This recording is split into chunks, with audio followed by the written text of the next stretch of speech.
मायावती के भी, बीएसपी के भी आंकड़े हैं, अगर जल्दी से वो आंकड़े अपने दर्शकों को जरा दिखा दें तो लोकसभा चुनाव में जो ओवरऑल आंकड़ा है उसके साथ हम शुरुआत करें ताकि जल्दी से आप समझ जाएं। ओवरऑल में जो पिछड़ों का वोट था वो 2004 में 24% मिला बीएसपी को, मायावती की पार्टी को, फिर 27% मिला, फिर 19.62। इसमें 2019 का आंकड़ा इसलिए नहीं है क्योंकि उनका गठबंधन हो गया था एसपी के साथ। वहीं पर आप यादव वोट देखिए 10, 4, 3, गैर यादव 14, 20 और 11। बीएसपी को आप कहां पर देखते हैं सर अगले चुनाव में, या जो बड़े विधानसभा चुनाव के भी आंकड़े जल्दी से दिखा दीजिए। 30, फिर 25 हुआ, फिर 22, फिर 12.88%। गिरावट होती चली गई। यादव वोट 8, 11, 6, 2, यहां पर तो बहुत उम्मीद वैसे भी नहीं थी, लेकिन जब आप गैर यादव देखें तो 27 से 19 हुआ, फिर 15 हुआ, फिर 5 हो गया। बीएसपी और मायावती, कई लोग अब ये मान रहे हैं कि क्या उत्तर प्रदेश में अब बस बीजेपी वर्सेस एसपी है, क्या वही अब आप होता हुआ देख रहे हैं संजय? देखिए अंजना जी, इस वक्त भविष्यवाणी कर पाना तो बहुत मुश्किल है 2024 के चुनाव में बीएसपी का क्या खेल रहेगा, उनका प्रदर्शन कैसा रहेगा। लेकिन अगर हिस्टोरिकल आंकड़ों के नजरिए से देखें, विधानसभा का चुनाव उनका गिरता हुआ ग्राफ, लोकसभा का चुनाव उनका गिरता हुआ ग्राफ, 2019 के चुनाव में उन्होंने समाजवादी पार्टी के साथ गठबंधन किया जिसका उन्हें फायदा मिला, समाजवादी पार्टी को भी उसका फायदा मिला होगा। लेकिन जिस तरह से उस गठबंधन से उम्मीद थी कि वो बीजेपी का शायद सफाया कर देंगे, ऐसा कुछ हुआ नहीं 2019 में।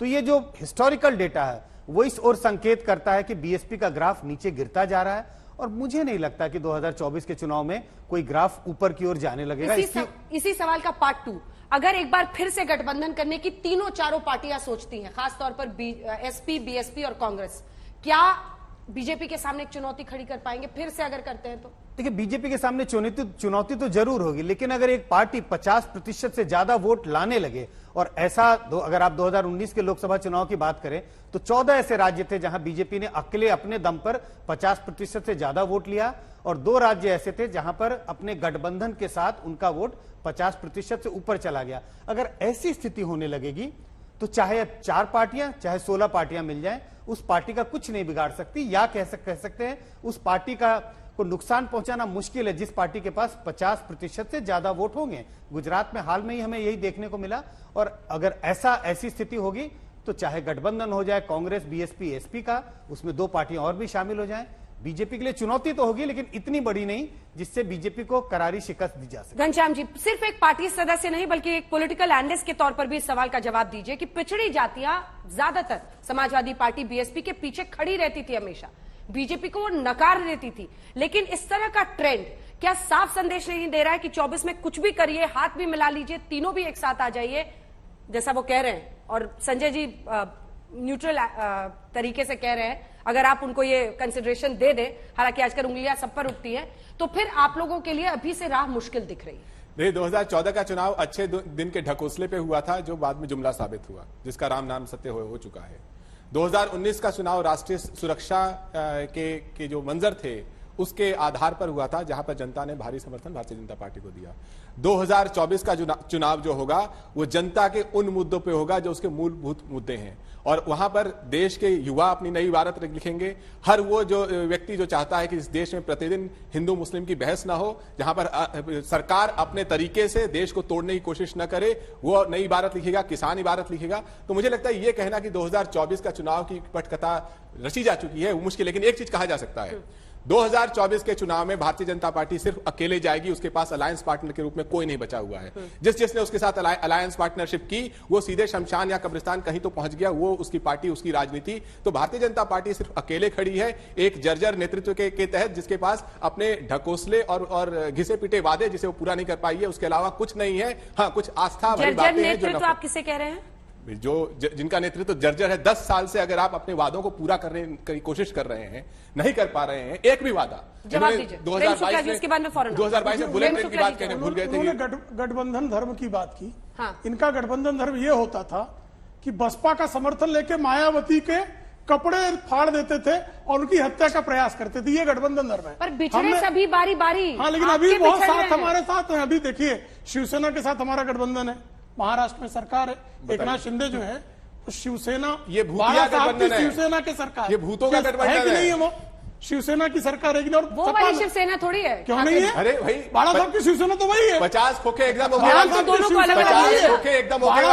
शिवसेना वही है और हमारे साथ है और हमारे साथ है। अब दूसरा आप देख लिए उत्तर संजय जी प्रदेश भी में, मुस्कुरा रहे हैं, उत्तर पहली बार प्रदेश ऐसा में, देख के उत्तर मुस्कुरा प्रदेश में अपना दल हमारे गठबंधन में है कि नहीं है? हमारे साथ में राजभर पार्टी है कि नहीं है?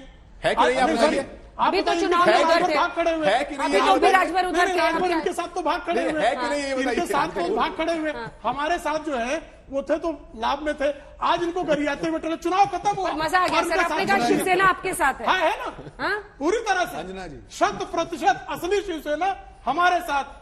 और जो आजकल जो है जो टोपी वाली शिवसेना है वो इनके साथ है। पालघर में साधुओं की हत्या पर अट्टहास करने वाले उद्धव ठाकरे, जिन्होंने बाला साहब के विचारों को गिरवी रख दिया, वो इनके साथ है। रोहन जी, देखिए, आज भी विडंबना यह है कि 8 साल में सत्ता में होने के बावजूद भी आप बीजेपी प्रवक्ता की बात सुनेंगे तो विपक्ष वाली होगी। आप उनको उनके शासन का सवाल पूछिए, 12 साल पहले इसने ये किया था कांग्रेस ने। अरे भैया, आपको सत्ता में इसीलिए लाया ना कि आपको कुछ जनता आपसे कुछ मांगे, आपने क्या दिया? जैसे ही सवाल आते हैं आप सामने, बीच में मत बोलिए प्लीज।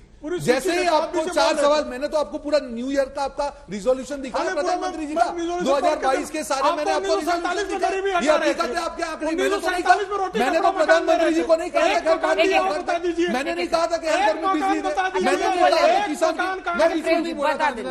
मैंने तो प्रधानमंत्री जी को नहीं कहा था कि ये कहे कि किसान की आय 2022 तक दुगनी होगी, मैंने नहीं कहा था। हर भारतीय को घर देगा, ये मैंने भी नहीं कहा था। बिजली मिलेगी, ये मैंने नहीं कहा था। तो उनके वादे में आपको दिखा रहा हूं। मुद्दा यहां पे क्या है अंजना जी, एक जो मैं हिमाचल की बात यहां पे करना चाहूंगा कि हमने हिमाचल में एक बार एक प्रयोग किया कि कुछ भी करके चुनाव को लोकल इश्यूज पर, जनता के इश्यू पर, बीच में मत बोलिए प्लीज, लोकल इश्यूज पे चुनाव को लड़ा जाए। आपकी मजबूरी है, आ गए राहुल गांधी, ये आपकी मजबूरी है। राहुल फोबिया, 2 बजे भी रात को लेंस लेकर राहुल गांधी क्या कर रहे हैं, बोलते रहिए।